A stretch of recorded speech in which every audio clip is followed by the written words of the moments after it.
tous ceux et celles qui m'écoutent actuellement, bonjour, je vous salue. Bonjour à tous ceux qui sont connectés actuellement au son de ma voix. Que la paix du Seigneur soit avec vous tous. Amen. Comme vous pouvez le voir, je viens juste de me réveiller. Et j'ai décidé de prendre mon téléphone. Je viens juste de me réveiller et le Seigneur m'a déposé une parole dans mon esprit et qu'il m'a dit de partager avec quelqu'un. Je suis sûre que cette parole a été libérée pour quelqu'un. Cette parole m'est parvenue pour que pour que quelqu'un puisse entendre cette parole. Et je suis convaincue que d'une manière ou d'une autre, ceci, c'est pour toi. Ceci, ça te concerne. Et s'il te plaît, écoute attentivement. C'est le Seigneur qui te parle actuellement. Donc sois attentif à tout ce que je m'apprête à te dire. La parole se trouve dans Matthieu 9, verset 10. Matthieu 9, verset 10, le livre de Matthieu. Et je vais vous le lire tout de suite. Ça dit: Comme Jésus était à table dans la maison, voici beaucoup de publicains et de gens de mauvaise vie vinrent se mettre à la table avec lui et avec ses disciples. Les pharisiens virent cela et il dit à ses disciples: Pourquoi votre maître mange-t-il avec les publicains, les gens de mauvaise vie? Ce que Jésus ayant entendu, il dit: Ce ne sont pas ceux qui se portent bien qui ont besoin de médecins. Écoutez bien. Ce ne sont pas ceux qui se portent bien qui ont besoin de médecins, mais les malades. Allez et apprenez ce que signifie « Je prends plaisir à la miséricorde et non au sacrifice ». Car je ne suis pas venu appeler des justes, mais des pécheurs. Car je ne suis pas venu appeler des justes, mais des pécheurs. Ça, c'est le verset 13 de Matthieu 9. Qu'est-ce que le Seigneur m'a fait comprendre par là? Le Seigneur m'a mis une forte conviction dans le cœur que il y a certaines personnes qui sont là au dehors. Si c'est toi et que tu m'écoutes, je bénis le Seigneur pour ta vie. Il y a certaines personnes qui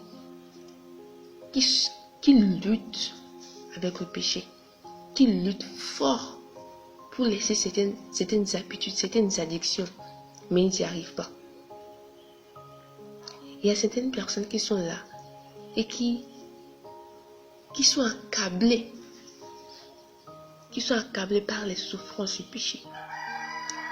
La parole dit ici que le Seigneur, il n'est pas venu chercher les justes, mais il est là pour les malades, pour les pécheurs.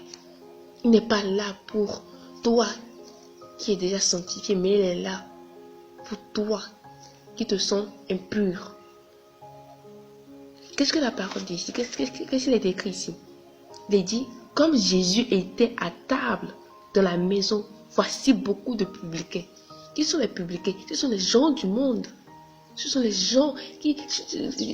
Jésus était à table, Jésus, le Saint des Saints, le Dieu Tout-Puissant. Il était à table. Malgré sa sainteté, il était à table avec des impurs.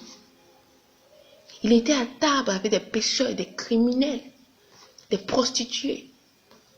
Il partageait le repas avec eux.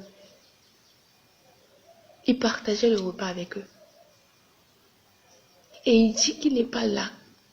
Il dit qu'il n'est pas venu pour les justes, mais il est venu pour toi qui te sens impur. Il est venu pour toi qui te sens malade. Au plus profond de toi, tu sais que tu as besoin de cette guérison. Et sache que la miséricorde de Dieu, elle est disponible. Oui, il est dit dans la parole que, dans Jean 3, verset 16, que Dieu a tant aimé ce monde qu'il a envoyé son Fils unique, afin que quiconque croit en lui ne périsse point, mais à elle la vie éternelle. Alors tu entends quoi? Tu cherches la paix, tu cherches la vie éternelle. Viens à Jésus. Viens à Jésus. Il prend plaisir à la miséricorde. Il prend plaisir à la miséricorde. C'est un Dieu miséricordieux. Il est prêt à te pardonner. Peu importe ce que tu as fait, il est prêt à te pardonner. Peu importe tes transgressions, il est prêt à te pardonner. Car il ne nous juge pas selon nos iniquités. C'est ce que sa parole dit. Il ne nous juge pas selon nos iniquités. Somme 3. Somme 3. Je veux vous le lire. Somme 3. Il ne nous juge pas selon nos iniquités. Non. Alors pourquoi t'abattu sur ton sort? Là, la solution ici. La solution est avec Jésus. La solution est avec Jésus. Voici, il est dit dans la parole. Il ne nous traite pas selon nos péchés. Il ne nous punit pas selon nos iniquités. Mais autant les cieux sont élevés, autant au-dessus de la terre. Mais autant les cieux sont élevés au-dessus de la terre, autant sa bonté est grande pour ceux qui le craignent. Je répète, il ne nous traite pas selon nos péchés. Il ne nous juge pas. Il ne nous punit pas selon nos iniquités. Mais autant les cieux sont élevés au-dessus de la terre, autant sa bonté est grande pour ceux qui le craignent. Autant sa bonté est grande pour ceux qui le craignent. Il dit, venez à moi, vous tous qui êtes chargés. Il dit, venez à moi, vous tous qui êtes chargés, fatigués, je vous donnerai du repos.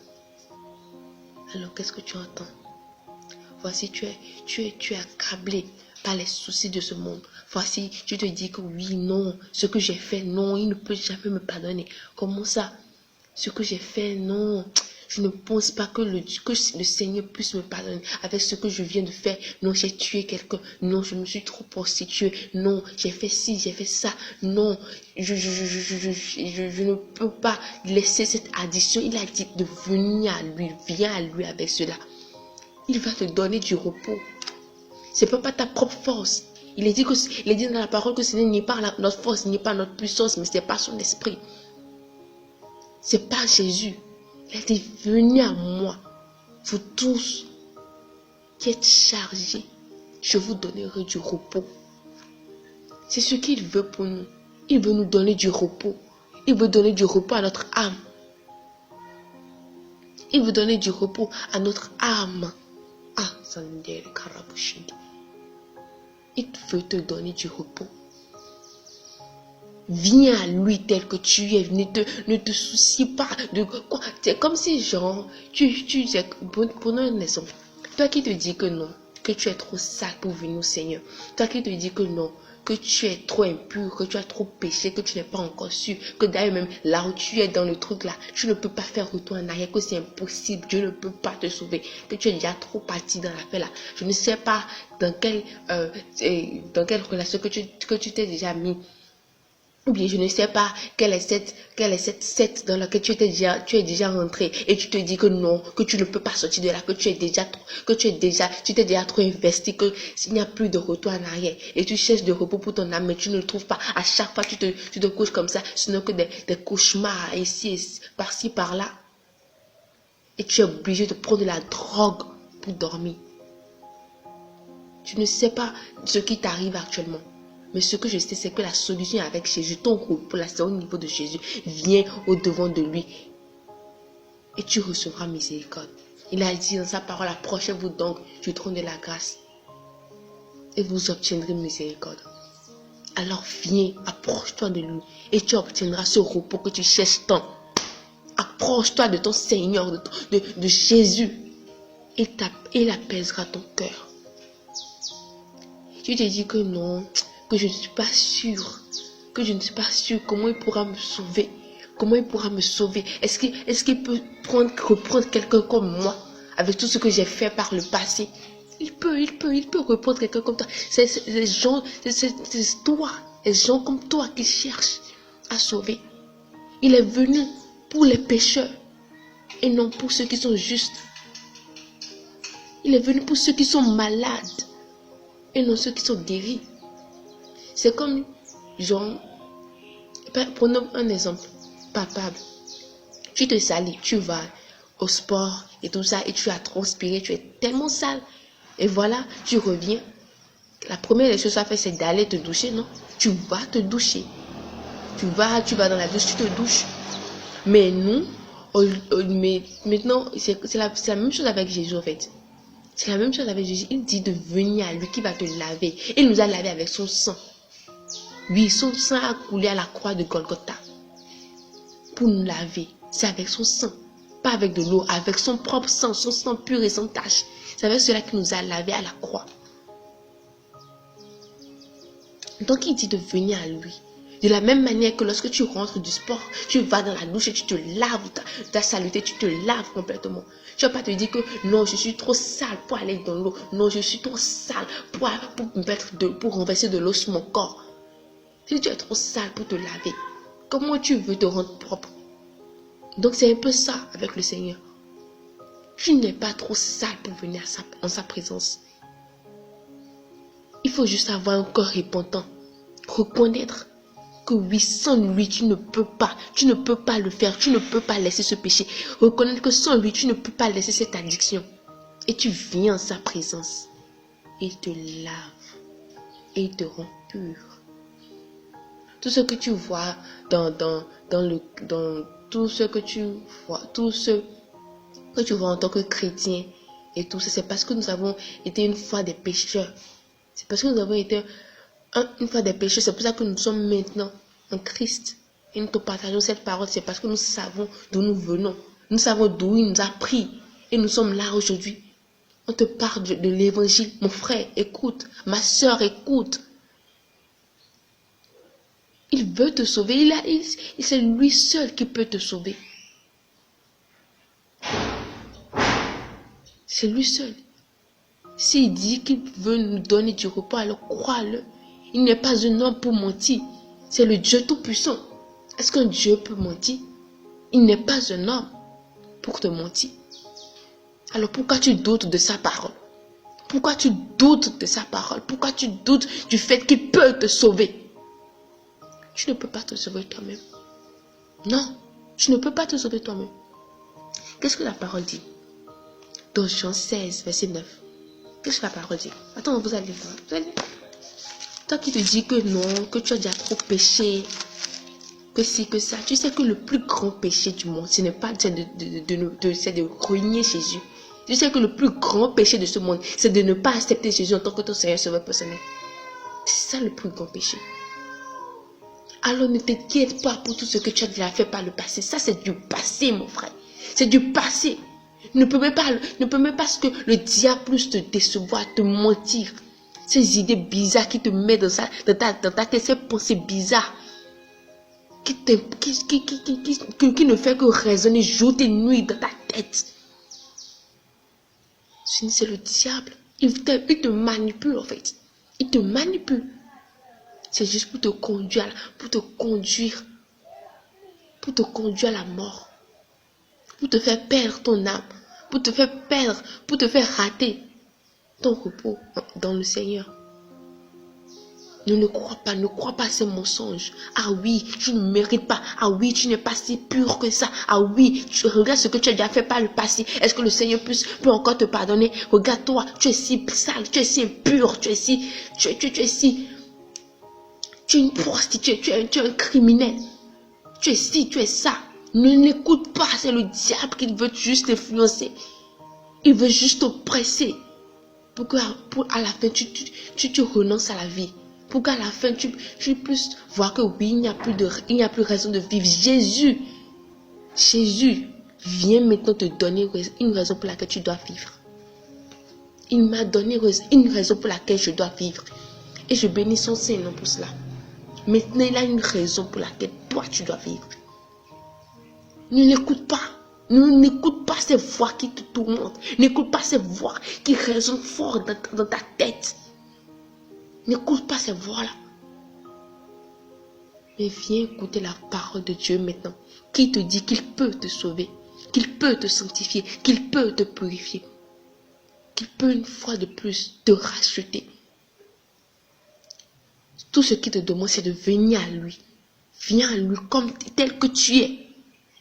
Et il est prêt à te recevoir dans ses bras. Il est prêt à te recevoir. Il est dit dans sa parole qu'il ne veut pas la mort du pécheur, mais il veut sa repentance. Il ne veut pas que tu meurs. Il ne veut pas que tu te suicides. Il ne veut pas que tu ailles te donner la mort. Mais il veut plutôt que tu te tournes vers lui. Que tu te tournes vers lui, que tu cries à lui. Que tu dis, oh Éternel, délivre-moi, délivre mon âme. Délivre mon âme. C'est ce que le psaume 120 nous dit. Psaume 120, verset 1. Qui dit, dans ma détresse, je crie à l'Éternel. Dans ma détresse, je crie à l'Éternel et il me sauve, il m'exauce. Alors viens et crie à l'Éternel et lève-toi, voix et crie à ton Père. Crie à ton Père.